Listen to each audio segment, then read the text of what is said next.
Epístola de Tiago, capítulo 1.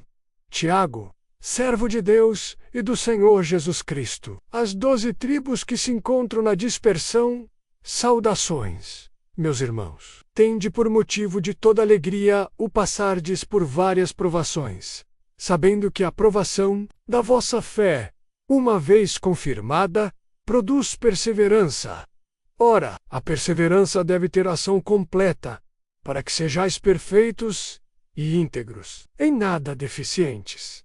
Se, porém, algum de vós necessita de sabedoria, peça menos a Deus, que a todos dá, liberalmente, e nada lhes impropera, e ser-lhe-á concedida peicae, porém com fé, em nada, duvidando, pois o que duvida é semelhante à onda do mar, impelida e agitada pelo vento. Não suponha esse homem que alcançará do Senhor alguma coisa, homem de ânimo dobre, inconstante em todos os seus caminhos. O irmão, porém, de condição humilde, gloricie na sua dignidade, e o rico, na sua insignificância, porque ele passará como a flor da erva. Porque o sol se levanta com seu ardente calor, e a erva seca, e a sua flor cai, e desaparece a formosura do seu aspecto. Assim também se murchará o rico em seus caminhos. Bem-aventurado o homem que suporta, com perseverança, a provação. Porque, depois de ter sido aprovado, receberá a coroa da vida, a qual o Senhor prometeu aos que o amam. Ninguém, ao ser tentado, diga: sou tentado por Deus. Porque Deus não pode ser tentado pelo mal, e Ele mesmo a ninguém tenta. Ao contrário, cada um é tentado pela sua própria cobiça, quando esta o atrai e seduz. Então a cobiça, depois de haver concebido, dá à luz ao pecado. E o pecado, uma vez consumado, gera a morte. Não vos enganeis, meus amados irmãos.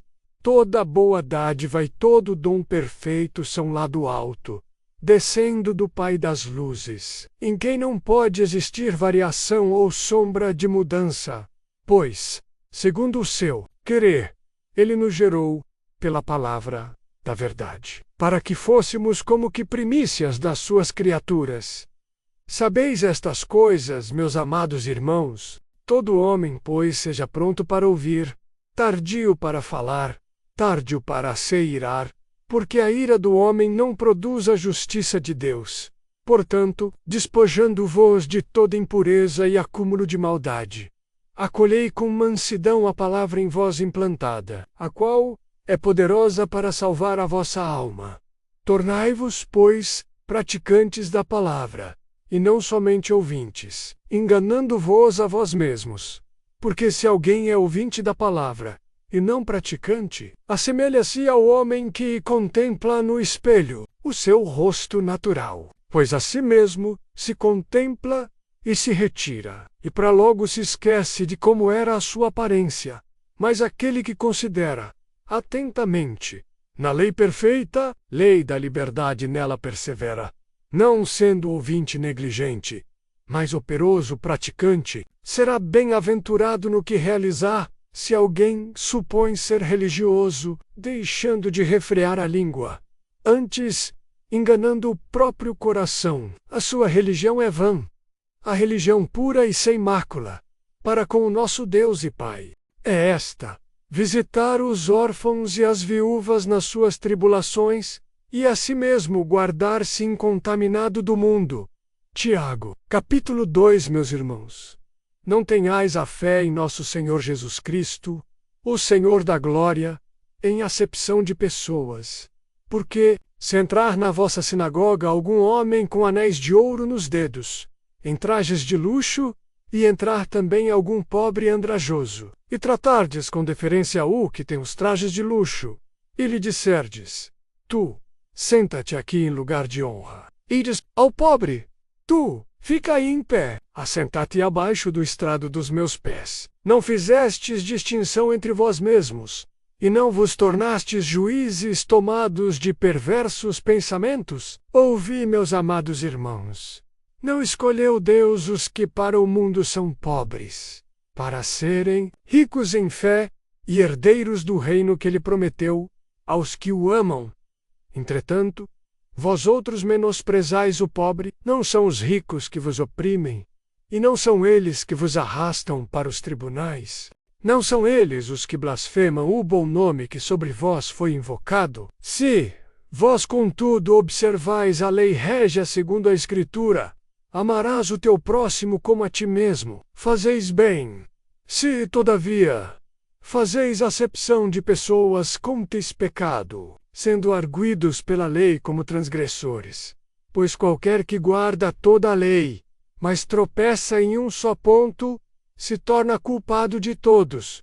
Porquanto, aquele que disse, não adulterarás, também ordenou, não matarás. Ora, se não adulteras, porém matas, vens a ser transgressor da lei. Falai de tal maneira e de tal maneira, procedei como aqueles que hão de ser julgados pela lei da liberdade. Porque o juízo é sem misericórdia, para com aquele que não usou de misericórdia. A misericórdia triunfa sobre o juízo. Meus irmãos, qual é o proveito? Se alguém disser que tem fé, mas não tiver obras, pode acaso semelhante fé salvá-lo? Se um irmão ou uma irmã estiverem carecidos de roupa e necessitados do alimento cotidiano, e qualquer dentre vós lhes disser, ide em paz, aquecei-vos e fartai-vos, sem, contudo, lhes dar o necessário para o corpo, qual é o proveito disso? Assim também a fé, se não tiver obras, por si só está morta. Mas alguém dirá, tu tens fé, e eu tenho obras. Mostra-me essa tua fé sem as obras, e eu, com as obras, te mostrarei a minha fé. Crês, tu, que Deus é um só. Fazes bem. 8. Os demônios creem menos e tremem. Queres, pois, ficar certo, ó homem insensato, de que a fé sem as obras é inoperante? Não foi por obras que Abraão, o nosso pai, foi justificado, quando ofereceu sobre o altar o próprio filho, Isaque. Vês como a fé operava juntamente com as suas obras? Com efeito, foi pelas obras que a fé se consumou, e se cumpriu a Escritura que diz, ora, Abraão creu em Deus, e isso lhe foi imputado para a justiça, e foi chamado amigo de Deus. Verificais que uma pessoa é justificada por obras, e não por fé somente. Do igual modo, não foi também justificada por obras a meretriz Robe, quando acolheu os emissários, e os fez partir por outro caminho? Porque, assim como o corpo sem espírito é morto, assim também a fé sem obras é morta. Tiago capítulo 3. Meus irmãos, não vos torneis muitos de vós mestres, sabendo que havemos de receber mais duro juízo. Porque todos tropeçamos em muitas coisas. Se alguém não tropeça no falar, é perfeito varão, capaz de refrear também todo o corpo. Ora, se pomos freio na boca dos cavalos, para nos obedecerem, também lhes dirigimos o corpo inteiro. Observai, igualmente, os navios, que, sendo tão grandes e batidos de ríspidos ventos, por um pequeníssimo leme são dirigidos para onde queira o impulso do timoneiro.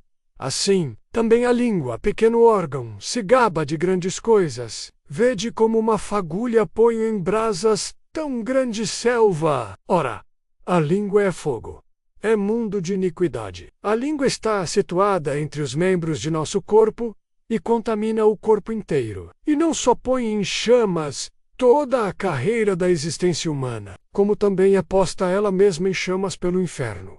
Pois toda espécie de feras, de aves, de répteis e de seres marinhos se doma, e tem sido domada pelo gênero humano. A língua, porém, nenhum dos homens é capaz de domar. É mal incontido, carregado de veneno mortífero.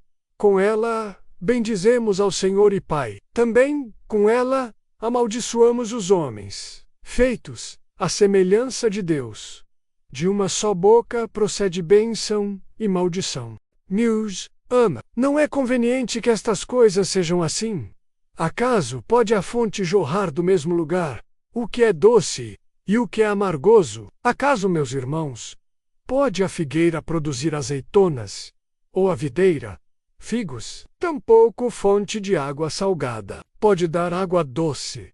Quem entre vós é sábio e inteligente, mostre mansidão de sabedoria, mediante quem digno proceda. Tiago capítulo 5 agora. Vós, ricos, chorai e pranteai, por causa das misérias que vos sobrevirão. As vossas riquezas estão apodrecidas, e as vossas roupas estão comidas de traça. O vosso ouro e a vossa prata se enferrujaram, e a ferrugem deles testemunhará contra vós, e devorará a vossa carne como fogo. Porventura não tendes guardado para os últimos dias? Eis que o salário dos trabalhadores que ceifaram os vossos campos, e que por vós foi retido com fraude, clama, e os clamores dos que ceifaram entraram nos ouvidos do Senhor dos Exércitos. Tendes vivido sobre a terra em deleites, e vos entregastes ao luxo. Haveis engordado para o dia da matança. Condenastes e matastes o justo. Ele não vos resistiu.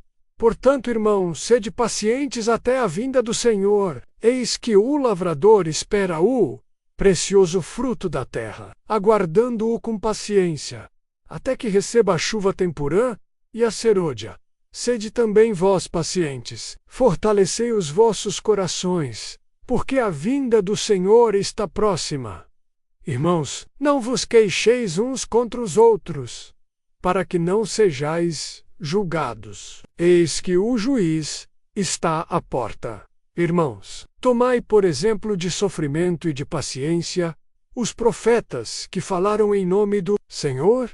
Eis que temos por bem-aventurados os que suportaram. Ouvistes a paciência de Jó, e vistes o fim do Senhor.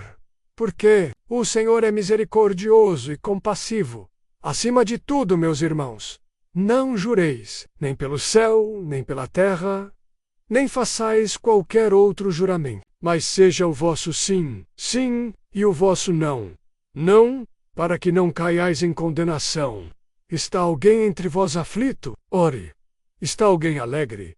Cante louvores. Está alguém entre vós doente? Chame os presbíteros da igreja, e estes orem por ele, ungindo-o com óleo em nome do Senhor, e a oração da fé salvará o doente, e o Senhor o levantará. E, se houver cometido pecado, ser-lhe-bo perdoados, confessai, pois, os vossos pecados uns aos outros, e orai uns pelos outros para que os sureias. Muito pode a oração feita por um justo.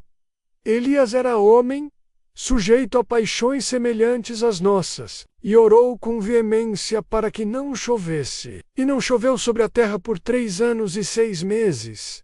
E tornou a orar. E o céu deu chuva, e a terra produziu o seu fruto. Meus irmãos, se algum de entre vós se desviar da verdade, e alguém o converter, saiba que aquele que converter um pecador do erro do seu caminho, salvará da morte uma alma, e cobrirá uma multidão de pecados.